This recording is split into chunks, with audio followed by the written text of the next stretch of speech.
Il était, hors du temps, une petite âme qui dit à Dieu : « Je sais qui je suis !»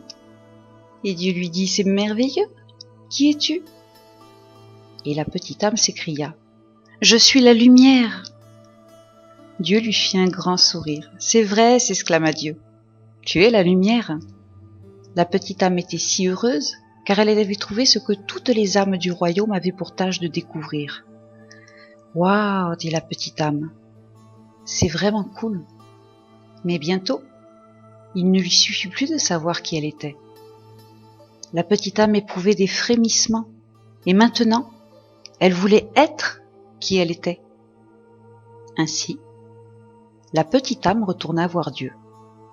Ce qui n'est pas une mauvaise idée pour toutes les âmes qui veulent être qui elles sont vraiment. Et lui dit : « Salut Dieu ! Maintenant que je sais qui je suis, est-ce que je peux l'être ?» Et Dieu dit : « Alors, tu veux être qui tu es déjà ? » Eh bien, répondit la petite âme, savoir qui je suis, c'est une chose, mais l'être vraiment, c'en est une autre. Je veux sentir ce que c'est être la lumière. Mais tu es déjà la lumière, répéta Dieu, souriant de nouveau. Oui, mais je veux savoir ce que ça fait, s'écria la petite âme. Eh bien, dit Dieu en ricanant, j'aurais dû m'y attendre. Tu as toujours été une aventureuse.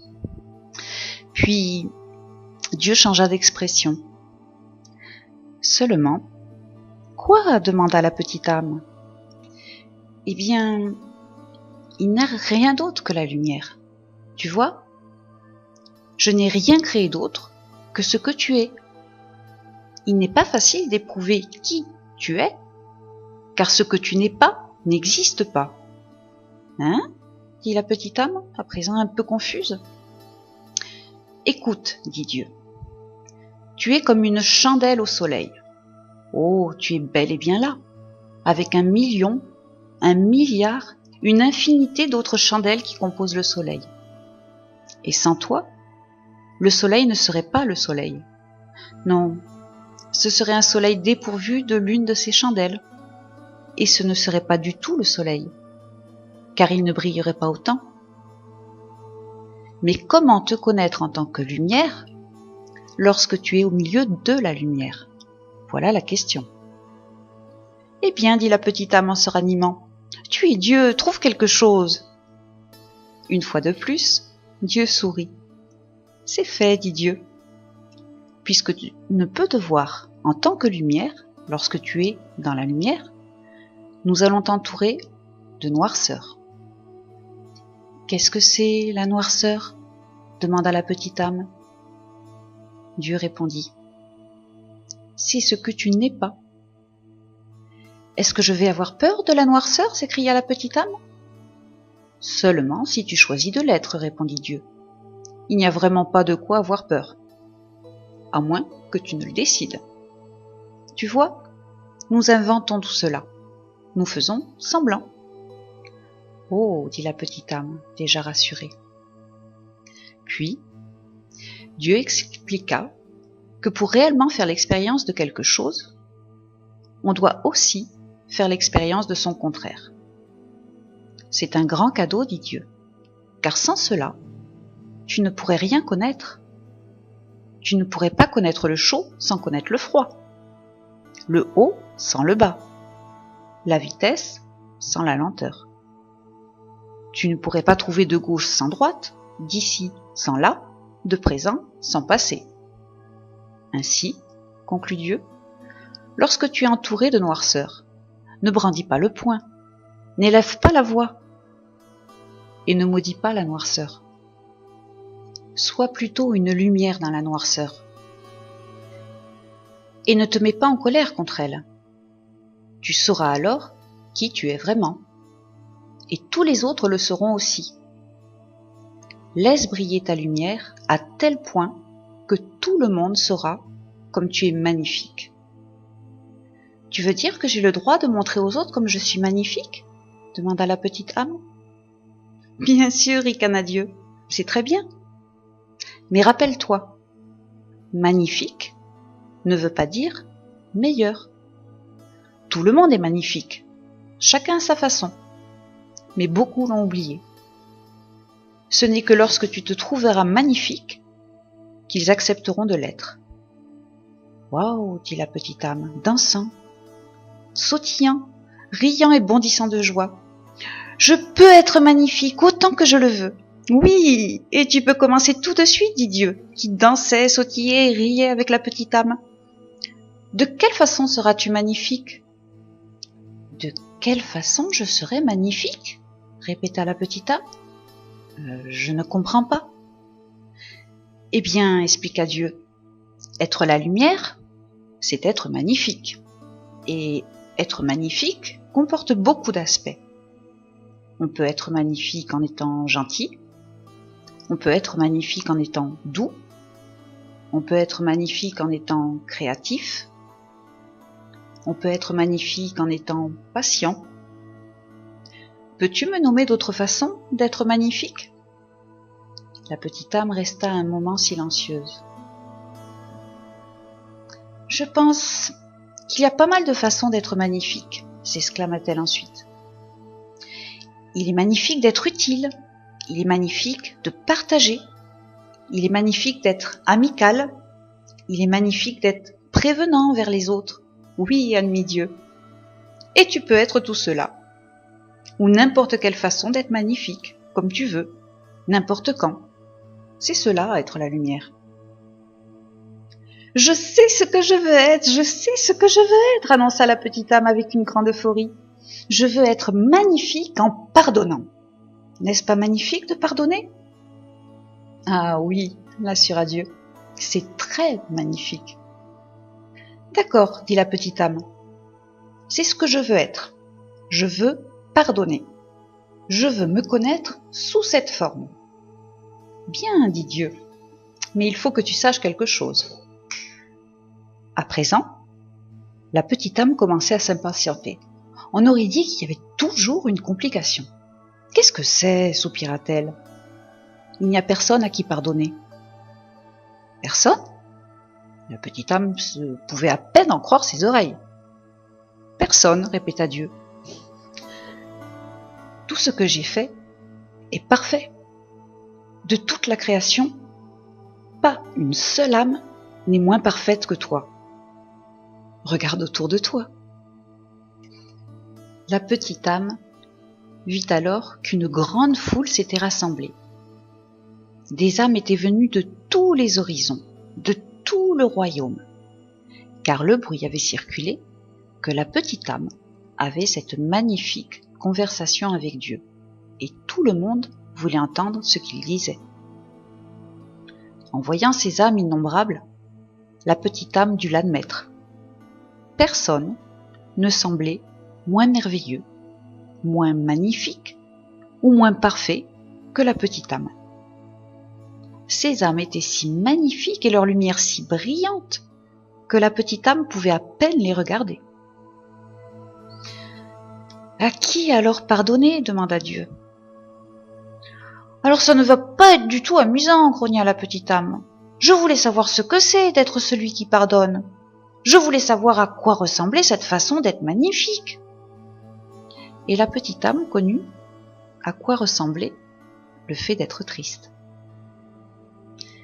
Mais, juste alors, une âme amie sortit de la foule.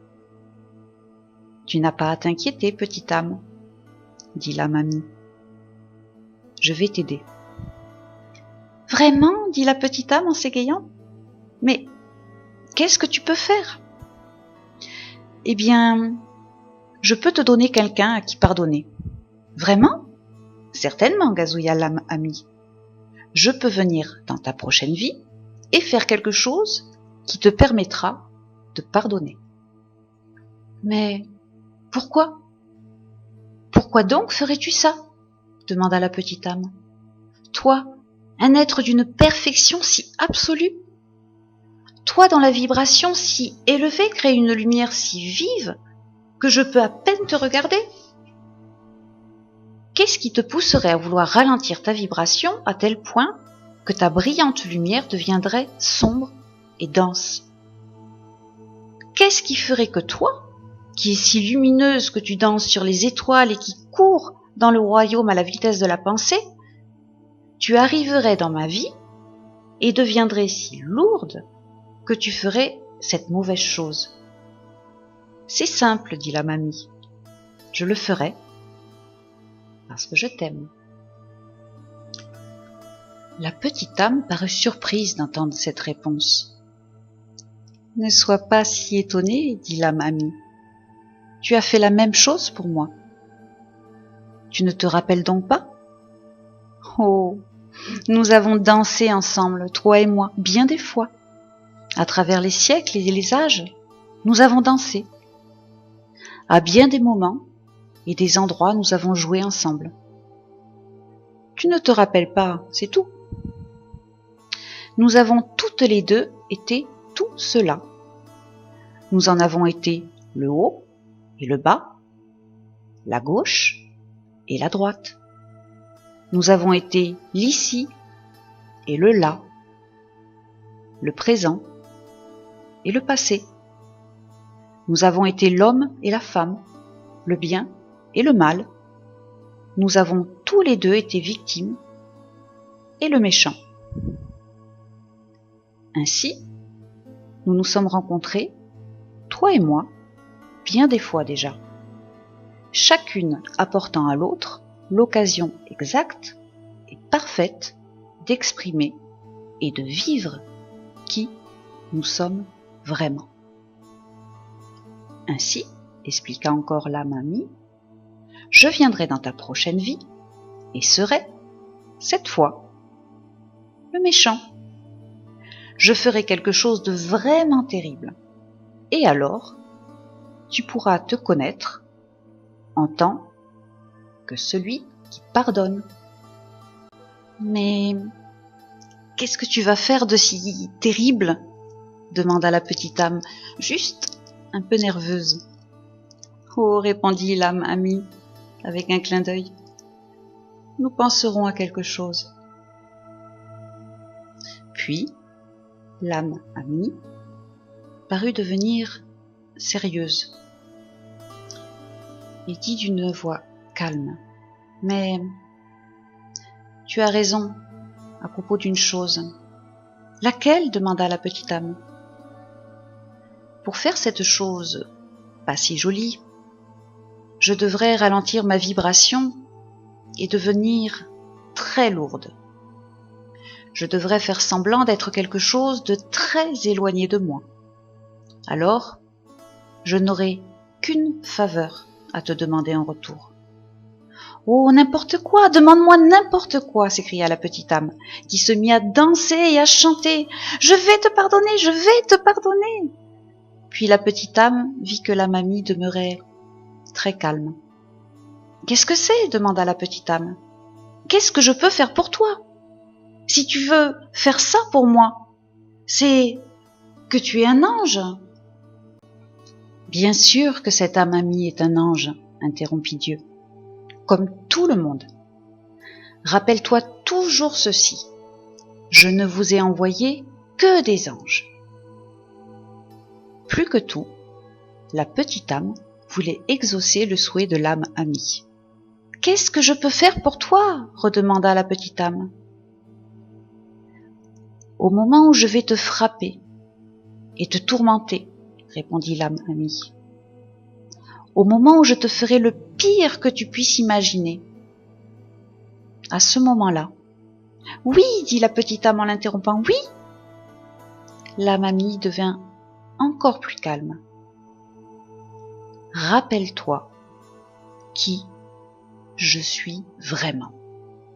Oh, je le ferai, s'écria la petite âme. Je te promets, je me rappellerai toujours que tu es telle que je te vois maintenant. Bien, dit la mamie. Car tu vois, je vais tellement faire semblant que je vais m'oublier. Et si tu ne te souviens pas de moi telle que je suis vraiment, je ne pourrai peut-être pas me rappeler avant très longtemps. Et si j'oublie qui je suis, tu pourrais même oublier qui tu es, et nous serons toutes les deux égarées.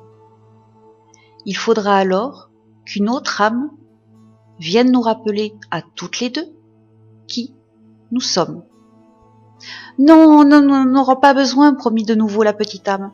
Je vais me rappeler, et je vais te remercier de ce cadeau, la chance de me connaître en tant que qui je suis. Un accord fut donc conclu. Et la petite âme entra dans une nouvelle vie, euphorique, à l'idée d'être la lumière, qui était très magnifique, et d'être magnifique par le pardon. Et la petite âme attendait impatiemment de pouvoir se connaître en tant que pardon, et de remercier une autre âme pour l'avoir permis. Et à tous les instants de cette nouvelle vie, chaque fois qu'une nouvelle âme venait en scène pour apporter de la joie ou de la tristesse, et surtout pour apporter de la tristesse, la petite âme songeait aux paroles de Dieu. « Rappelle-toi toujours, avait dit Dieu en souriant, que je ne vous ai envoyé que des anges. »